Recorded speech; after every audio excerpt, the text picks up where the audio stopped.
নমস্কার বন্ধুরা, বেঙ্গলি ওভেনে তোমাদের সবাইকে স্বাগত জানাই। নিশ্চয়ই তোমরা সবাই খুব ভালো আর সুস্থ আছো। সকালের তাড়াহুড়োয় কিছু টেস্টি আর হেলদি কিছু বানাতে চাইছো, অথচ মাথায় কিছু আসছে না কি বানাবো, তখন এই রেসিপিটা বানিয়ে নিতে পারো। ঘরে থাকা উপকরণ দিয়ে খুব ঝটপট তৈরি হয়ে যায় হেলদি আর টেস্টি একটা রেসিপি। একদিন বানালে তো সপ্তাহে 4 থেকে 5 দিন বানাতে ইচ্ছা করবে। চলো তাহলে ঝটপট রেসিপিটা দেখে নেওয়া যাক।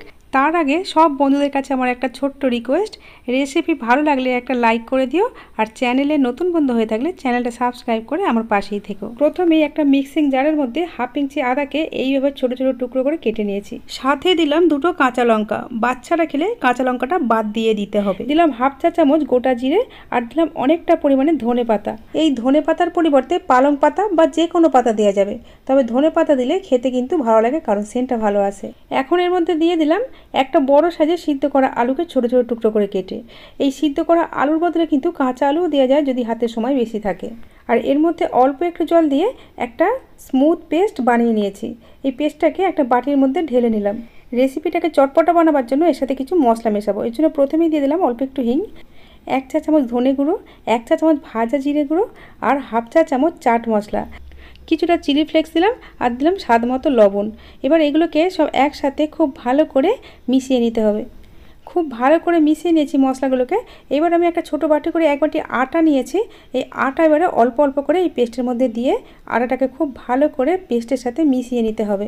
এর মধ্যে অল্প একটু জল দিতে হবে, কিন্তু আগে আটাটাকে ভালো করে মিশিয়ে নিয়ে তারপর জলটা দিতে হবে, নাহলে গুটলি পাকিয়ে যাবে। এখন এর মধ্যে অল্প অল্প করে জল দিয়ে একটা ব্যাটার বানিয়ে নিতে হবে। আর ব্যাটারটা কিন্তু ঘন ব্যাটার হবে, তাই অল্প অল্প করে জলটা দিতে হবে। বেশি জল দিলে কিন্তু পাতলা হয়ে যাবে। পাতলা হয়ে গেলে রেসিপিটা কিন্তু বানানো যাবে না। এই যে আমাদের ব্যাটারটা তৈরি হয়ে গেছে বন্ধুরা, দেখো ঠিক এই রকম কনসিস্টেন্সির ব্যাটার আমাদের বানিয়ে নিতে হবে। এখন এর মধ্যে দিয়ে দিলাম 1/2 চা চামচ ইনো, আর অনেকটা পরিমাণে ধনেপাতা কুচি। এই ইনোর বদলে খাবার সোডাও দেওয়া যাবে, সেক্ষেত্রে 1 চিমটি খাবার সোডা দিতে হবে। ব্যাটারের সাথে ইনো আর ধনেপাতা কুচি খুব ভালো করে মিশিয়ে নিয়েছে। এবার এগুলোকে ভেজে নেব। তার জন্য ওভেনে একটা প্যান বসিয়ে দিয়েছি, আর প্যানে 2 ফোঁটা তেল দিয়ে আমি তেলটাকে মুছে নিয়েছিলাম টিস্যু পেপার দিয়ে। প্যানটা গরম হয়ে গেলে তৈরি করা ব্যাটারটা এইভাবে হাতার পিছন দিয়ে চাড়িয়ে দিতে হবে, আর খুব সহজে চাড়ানোও কিন্তু হয়ে যায়। আর ফ্লেমটাকে লো করে দিয়ে ঢাকা দিয়ে 1 মিনিটের জন্য কুক করে নিয়েছি। 1 মিনিট পর চাপাটা খুলে নিলাম। দেখো বন্ধুরা, উপরটা পুরো শুকিয়ে গেছে। এখন চামচে করে অল্প একটু তেল নিয়ে এইভাবে চারপাশে ঘুরিয়ে দিয়ে দিলাম, আর ওপর দিয়েও 2 ফোঁটা তেল দিয়ে দিলাম।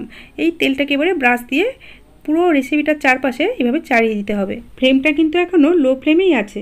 এই রেসিপিটা চাপা দিয়েও বানানো যায়, আবার চাপা খুলেও বানানো যায়। চাপা খুলে বানালে ওপরের অংশটা একটু মুচমুচে হবে, আর চাপা দিয়ে বানালে ওপরের অংশগুলো একটু নরম টাইপের হবে। দেখো কত সুন্দর ফুলে যাচ্ছে। এখন স্প্যাচুলা দিয়ে হালকা হালকা চাপ দিয়ে উল্টে পাল্টে খুব সুন্দর করে ভেজে নিতে হবে। দেখো দু সাইডটাই খুব ভালোভাবে ভাজা হয়ে গেছে। এখন আমি এটাকে প্লেটের মধ্যে তুলে নিচ্ছি। দেখো কত সুন্দর দেখতে হয়েছে। দেখতে যেমন লোভনীয়, খেতেও কিন্তু খুব সুস্বাদু। আমি চাপা দিয়ে বানিয়েছি বলে ওপর পোর্শনটাও নরম হয়েছে। যে সকল বন্ধুরা আমার চ্যানেলটা আগে থেকে সাবস্ক্রাইব করে রেখে দিয়েছো, তাদেরকে জানাই অসংখ্য ধন্যবাদ ও আন্তরিক ভালোবাসা। যেসব বন্ধুরা আমার চ্যানেলে নতুন এসেছো, তাদের কাছে আমার অনুরোধ, চ্যানেলটা সাবস্ক্রাইব করে আমার পাশে থাকা, আর পাশের বেল আইকনটাও প্রেস করে রেখো, যাতে এইরকমই নতুন নতুন সহজ সহজ রেসিপির ভিডিওর আপডেট তোমার কাছে সবার আগে পৌঁছে যায় নোটিফিকেশনের মাধ্যমে। বন্ধুরা, তোমাদের সাথে আবার আমার দেখা হবে নতুন কোনো রেসিপির সাথে। তোমরা ভালো থেকো, সুস্থ থেকো, সাবধানে থেকো। এতক্ষণ ভিডিওটা দেখার জন্য আমার সব বন্ধুদের জানাই অসংখ্য ধন্যবাদ।